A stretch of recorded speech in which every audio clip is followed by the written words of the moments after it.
Hello and welcome back to my craft room. I'm going to be making another tag today. This one's for Sylvia. I won't be able to put this out until I know that she's received it safe and sound because I don't want to spoil the surprise. So this is for a great big little Stitchery swap. If you don't know what I'm talking about, check out the playlist that I'll put in the description box below. I'll also put my link tree so that you can find your way from there to our free Discord community and the Arty Farty Annie group on Facebook, where you can go to either of those places or both of those places to find some swapsters and join in with the swap. So Sylvia and I have agreed that we're going to do the tags instead of the squares. I think most people are this time. Or we didn't agree as to whether we would go with the optional theme of celebration or not, but I'm going to kind of go with it for this. We didn't specify anything else. We're both happy to get a surprise. But I happen to know that Sylvia does love the colour purple, so I'm going to use some different shades of purple in her tag, and as a kind of nod to the celebration theme, I'm going to go with flowers because I think flowers are something we definitely associate with celebrations, and I love stitching flowers. So let me show you what I've got in mind. So this is the gorgeous fabric that I got in Truro Fabrics when I was down there shopping with Maggie Morris. I'm going to use this on the back of a lot of my tags. I just think it's really ideal to use since we're posting them all off. So I'll cut out this little piece which happens to have a couple of purple bits in it, so that's nice. I might also find a little scrap of purple fabric and put a heart on the back there somewhere. I think that'd be cute because I've stitched a heart on the back of some of my other tags, so quite like the idea of that. And I've got this gorgeous batik fabric also got in Truro Fabrics, so I'm going to find a really purpley corner of it. I think that one's got a lot of purple in it, hasn't it? Yeah, I'm going to go with that corner, I think. Here's my little tag template. So they're 2 by 4 inches or 5 by 10 centimetres, and this time I'm going to cut it. I'll give myself a small seam allowance that I can turn under and back stitch to the back.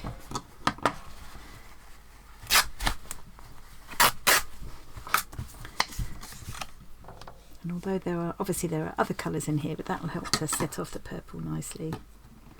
And I will use the threads I'll use will be mostly purple. Different shades of purple. I love that. I love that. But I quite like the little pop of yellow there as well. I will also need a little piece of this. And then I've got a bag of scraps here. I'm going to pull out some purple. Dug out a couple of scraps. I've decided I'm going to make a flower over the top of this as well. And I've also got a piece of this kind of fleecy interlining stuff, which I've cut to exactly, or pretty much exactly, the size of the finished tag and make it nicer to kind of stitch into. And then I'm going to cut myself a flower centre and some petal shapes.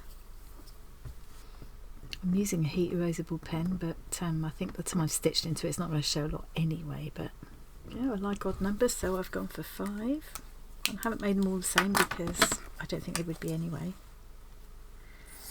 I'm just going to cut them out now and place them on here, and then I'll be back. Oh, and I was going to do a heart shape on the back as well, wasn't I? Okay, I've cut my petals out. I've used a little bit of just an ordinary glue stick just to kind of tack my petals into place, and I think the first thing I'm going to do is stitch those on with just a straight stitch, and then I'll add some more fancy stitching over the top probably. I've got a little piece of yellow as well that I used to go around that. I've picked out a purple and more of a kind of pinky, purpley pink, and some of this green that I'll use to outline some of the leaf shapes. And I might need some other colours as I go as well. And I've also got some sequins and a flower shaped sequin that I might dot around as well. Yeah, so I think I'll just, at the moment, just go around the whole outline like this, just with small stitches like that. And I will probably do a quick straight stitch just around outlining this shape as well, just to keep all the layers together while I do my fancy stitching, because I need to do all the fancy stitching before I put the backing on. Stitch them on now, and I've done a little running stitch all around the edges, which won't really show once I'm finished because I'll be blanket stitching that edge. And now I'm doing a little small, as neat as I can get, blanket stitch around the centre of the flower, thinking that will just neaten that edge up.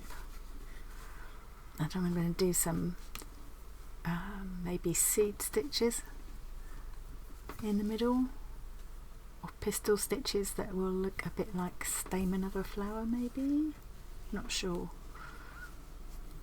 Or French knots would be quite fun as well. I can still remember the tag that Sylvia made me, that very first one that I got in the very first swap that we did, and it was this cute little deer with all flowers, blossoms coming out of its antlers. Beautiful, loads of work in it. And Sylvia, like me in that first swap, did loads and loads, like about 40 or something. I know, yeah, it was I did say after that first time I'm not ever going to take on quite as many as that again, but it was a lot of fun though. Okay, that's the blanket stitch finished nearly.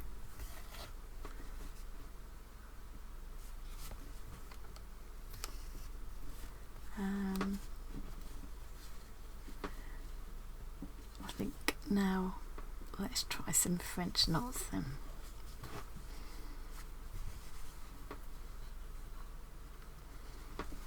Just using 2 strands of stranded cotton here, so I'll just wind it around twice with my French knot to make it stand out a bit. Doing this at a funny awkward angle for the camera, but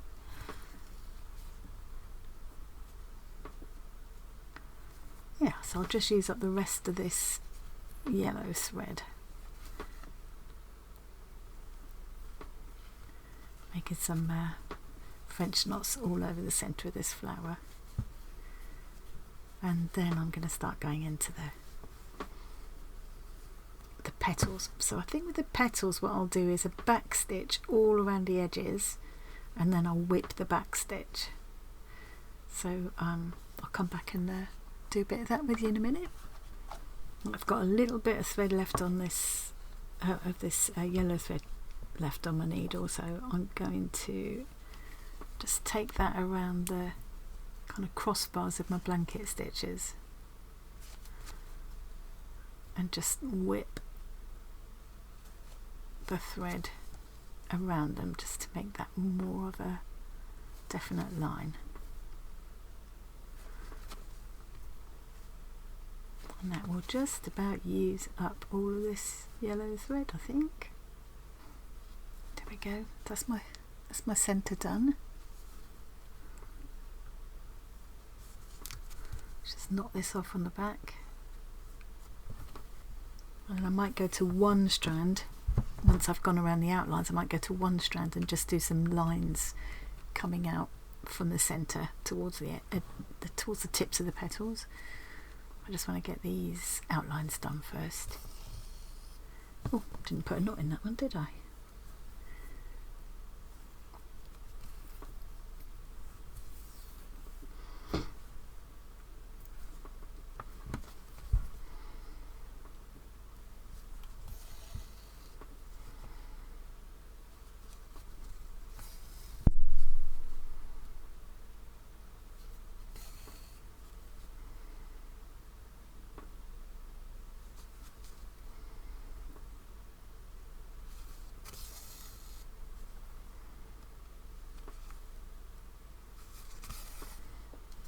So I'm just going to work my way around this entire outline, doing a smallish back stitch like that. You can see it's not incredibly neat, but I don't think it's going to show once the overall effect will be fine. especially once I've whipped it, that will kind of smooth everything out. So I'm just going to keep working my way around this outline now, doing a little back stitch. Just been whittering away to myself for 5 minutes. Forgot to press start. So I've gone all the way around with back stitch, and now I'm going to whip that back stitch. So I'm using the wrong end of the needle, the blunt end of the needle, to just take the thread underneath that stitch I've already made. I don't want to go into the fabric, I just want to kind of wrap the thread around the stitch. So by using the blunt end, it helps me to not go into the fabric. It's quite hard to see sometimes which is my back stitch and which is that running stitch I just put to kind of tack the petals onto the background. It doesn't really matter which one I pick up, I guess. So it's just, you can see, it's just kind of just thickened up that line a little bit to make it a bit more definite. And I know you can still see that the running stitch as well, but I'm not going to worry about that because I'm going to do some more running stitch kind of outlining the flower as well, and then I'm going to use a single strand of this stranded cotton and just do some lines across all the petals as well. So I think the whole thing will sort of blend in. So I'll carry on now working around each of these petals, whipping all of the back stitch. So even where my back stitch is a little bit crooked, once I've done this whipping stage, it just smooths it all out, you know.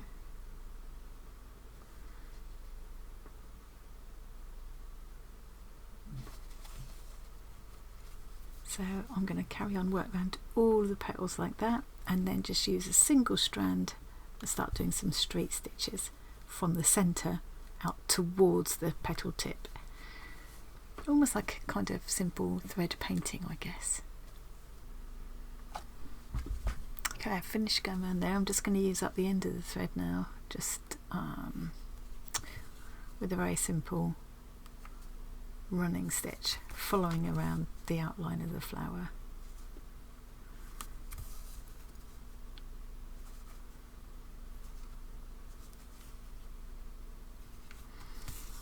Really just to use up the thread. I just start to add a bit of interest to the background as well. And now I'm going to do the just single strand. I'm just wondering whether to go to the other shade of purple now. Yeah, I think I'll do that. Just start here. Maybe I'll try a couple of little lazy daisy type stitches just to start with. So just kind of like a detached chain stitch, really.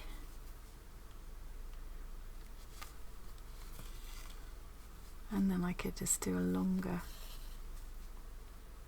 stitch up towards the tip of the petal.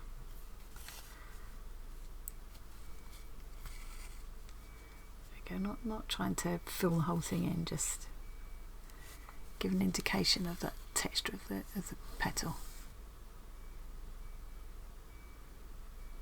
Yeah, I think that's quite nice. Let's go to the next one. And then what I might do is fill in with some more straight stitches with that, going back to that more pinky colour as well. So to do the detached chain stitch, in case you haven't done it before, coming out where I want the stitch to start and making a loop in the direction I want the stitch in to go, back in very, very, very close to where I came out, bring the needle out where I want it to go, over the top of that loop, and just pull it through so that it catches the loop. And then normally you'd go down just the other side of the loop just to catch the loop, but I might in this case make it a really long, make the anchor stitch quite long, like that. Just because it looks more interesting, I think it'll work quite well for this.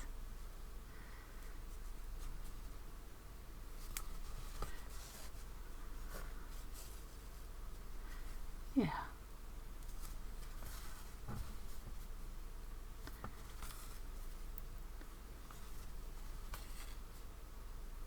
go. So I'm going to work my way around now and do all the petals like that, and then add some straight stitching in with the pinky colour as well, just to fill it in a little bit.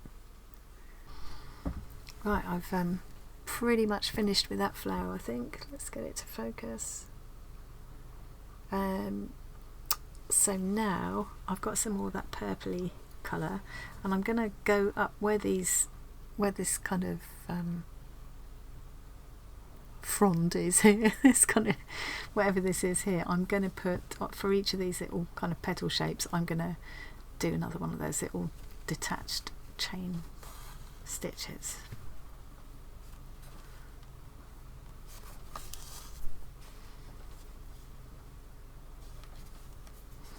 And I might do something that my son Tom showed me, which was to do like a detached chain with a French knot at the end. He did that to make lavender. I thought it looked really cute. Well, I haven't done a great job of it, but let's hope the next one will be better. Okay, let's try that again. So I'll come out at the base of the petal shape, make my loop up in the direction I want to go back in where I came out, or just slightly to one side, come up at the end of the tip of the petal shape, pull it through going over the top of that loop to make my detached chain, and then finish with a French knot.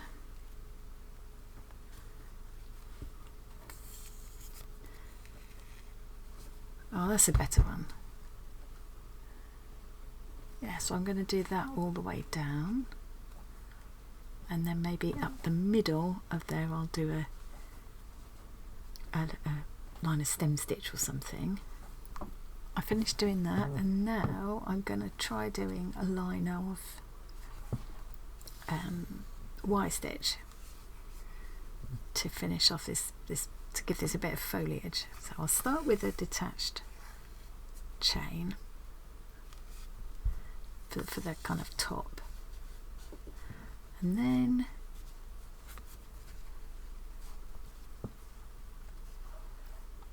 I'm going to start my Y stitch. So I'll come up there, go back in there, and bring my needle back out at the base of that first detached chain.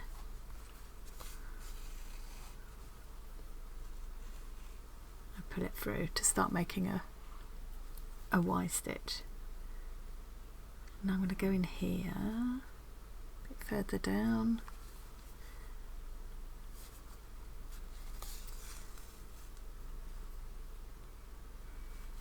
I'm just lining these up with those detached chains that I've already done, so it looks like leaves in between it. Kind of, does it?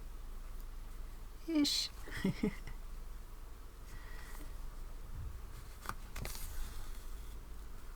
And I will just follow it all the way down, doing that.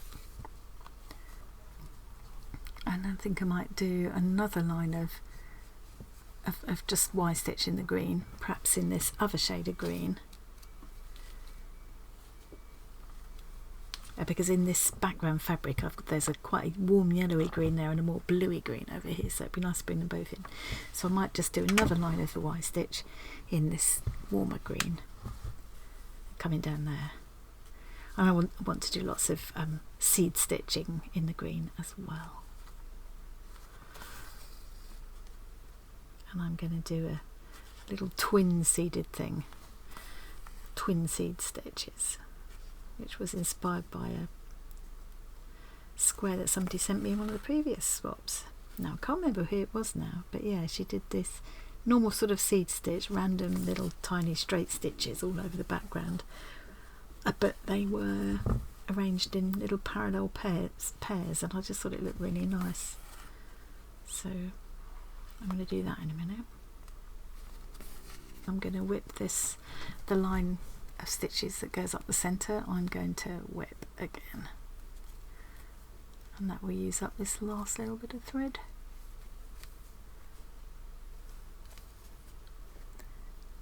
There, so yeah, I'll do another line of it here in the other green. I'm going to do some whipped back stitch just to pick out the outline of this flower. seed stitch in all of the little background areas. So and I might do a whipped back stitch around the outline of this flower as well. And then I've still got to add my sequins, so I think one of them might go there. Yeah, just dot them around, but they'll be going on last. Yeah, I hope it's going to work out all right. I feel like this has probably gone on long enough now, this video, and I'm not really going to be doing anything that's new, so I'm going to carry on working on this and I'll come back and show you how it looks. Well, it's the next morning. I was going to wait and put this together on camera, but I got carried away last night and ended up finishing it. So I've added my sequins on there. I've pretty much covered it with stitching. I added a piece on the back. I stitched around that heart and then did a chain stitch around it as well to accentuate it a little bit. Did a blanket stitch all the way around in a sort of contrasting lime green. And now I just need to make the hole. So this time, instead of what I've done before, is kind of entrap a little length of ribbon inside. I've done it that way before. Actually, I think I've done it that way.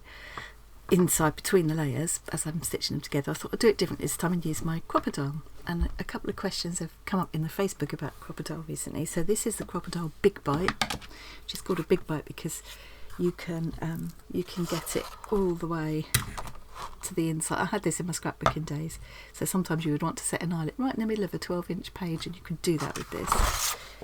But to be honest, most of the time, the way I use it, it might just as well be the normal crocodile, not the Big Bite.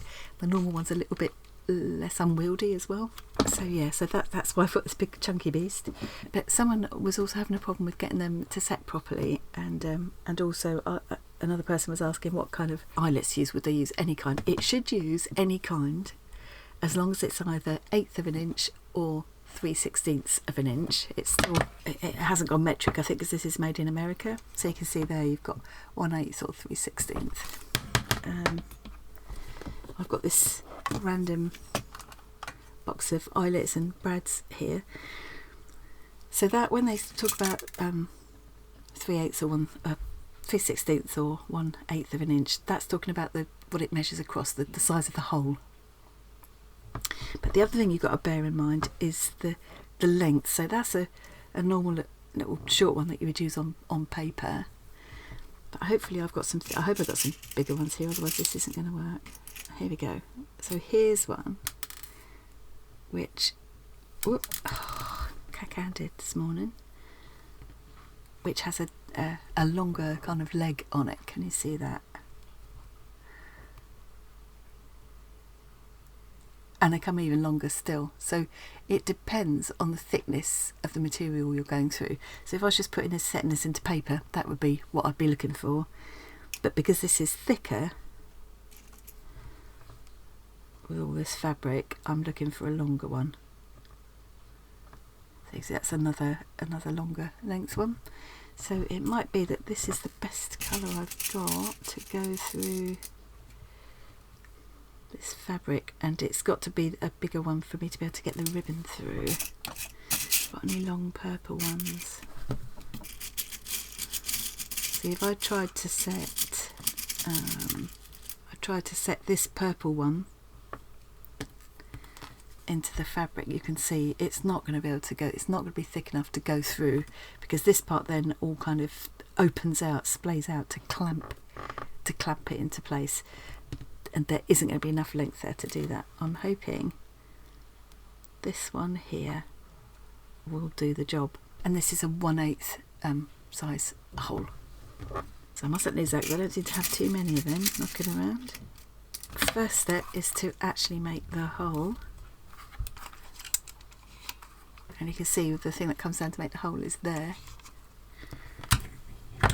I'm going to make a little dot where I want the hole to go, and it will go through. I've used this on leather to make a new hole in a leather belt. I've used it on really quite tough materials, metals. went through that really easy. There we go. So I've got my hole. I might have gone slightly off centre with that, but I'm sure Sylvia will forgive me. And then I'm going to push my eyelet through the hole, and you can see because it's got that longer leg, it's got room to come up and through the hole and now hopefully open out successfully. So then you have to set the size on here, and this is the bit I don't like about this. I think they didn't make this very user friendly. I've been using it for so long, it's got all pockmarked and I can't even read it all anymore, and also the instructions for it aren't kind of built into the gadget in any way, so you have to keep the little paper instructions. But I've kind of got them in my head now, and I'm fairly certain I'm remembering right, although it's been a while, that to set this I'm going to need A1. And you can see there's a tiny, hang on, see if it will, can you see there's a tiny letter B? That's the only indication you've got that that's B, and I want A. And you could just about see it, but you can't remember. I think they should have made each colour, each face a different colour or something. They could have made that a lot more user friendly. To be fair, I know this is being sexist, but it looks like a man's tool, doesn't it? That, you know, the one that's not the big bite they do in pink and things, but this one I don't think I've ever done it in pretty colours. Okay, so now I've cut my 1/8 hole. If it had been 3/16, I'd have put it to there, and then a different thing would have come down, the bigger one. Now I'm going to push it right to the top, because now I want this bit to come down and close the eyelet for me. And I find it easiest to line the top one up with this and then bring the bottom up to meet it, if that makes sense, because then I can feel I've got it in the right place. Line them up and give it a good squeeze.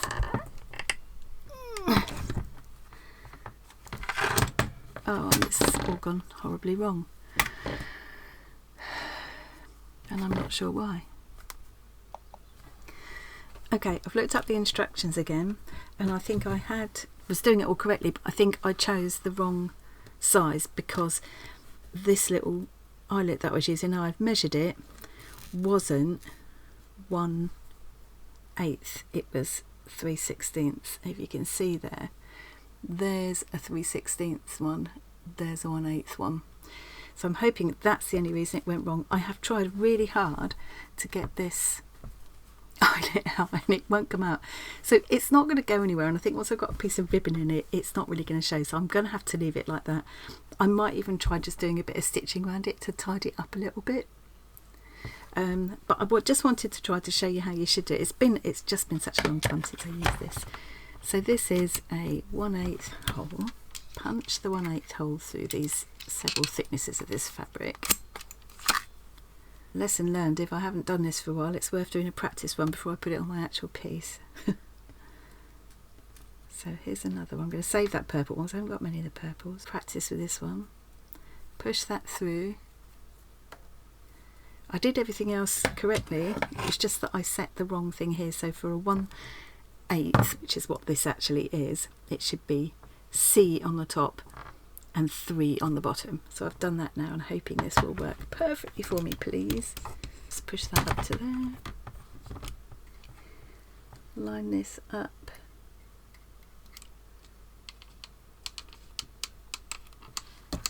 Squeeze. Perfect, absolutely perfect. That's actually the back of it, and that's the front, so that's absolutely textbook what it should look like. Unfortunately, I didn't do that on my actual tag, but I just wanted to also show you, so if I was just putting this through one layer of fabric, say, this is a 3/16 hole, so I put it right back to 3/16. So let's see what would happen if I just wanted to put this through one thickness of fabric. Put my eyelet in the hole, and this time it should be the A on the top and the 1 on the bottom. So hard to see these. They do look different as well, but yeah, it's my really only criticism of this gadget. I don't think that part of it is very well designed. I can't even see which letter that is now. Number, sorry, I'm looking for numbers now. one on there. Okay.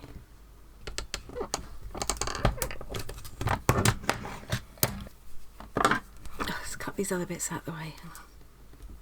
Okay, so there we've got the little normal size, the normal thickness eyelet going through the one layer of fabric, or you know, that would be ideal for paper as well. There we go. And there's the longer legged one going through full thickness of fabric easily. So it's a really good gadget, but if you haven't used it for a while, like me just now, it is worth having a quick practice before you do it on your finished piece. Yeah, I'm quite annoyed with myself because that would have been just such a perfect way to finish it if I hadn't have messed it up. So I will probably now, yes, take the time just to run some stitches around there, or if I can't do that, I'll just cut it out and do a hand stitched eyelet now, because I just think, yes, it works. It's not going to come apart, but I think it's going to annoy me. Just pop back just to show you how I've got round this problem, so this happens to you. This is what I've done. I've just done a little blanket stitch all the way around. So, you know, as in like the old-fashioned way of making an eyelet. But of course, with that eyelet set in there, it'll all be a lot neater and more robust. So I'm just doing like just a normal. It's like a blanket stitch, isn't it, when you do an eyelet?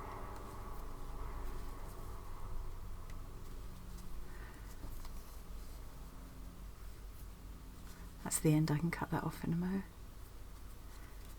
There we go. Back in, pop in under where I started.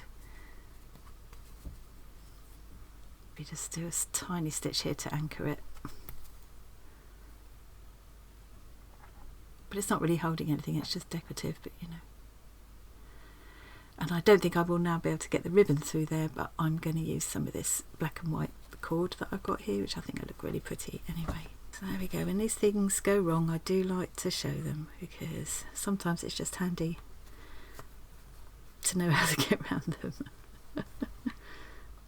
Because you can guarantee if it happens to you, it will happen to other people. There we go.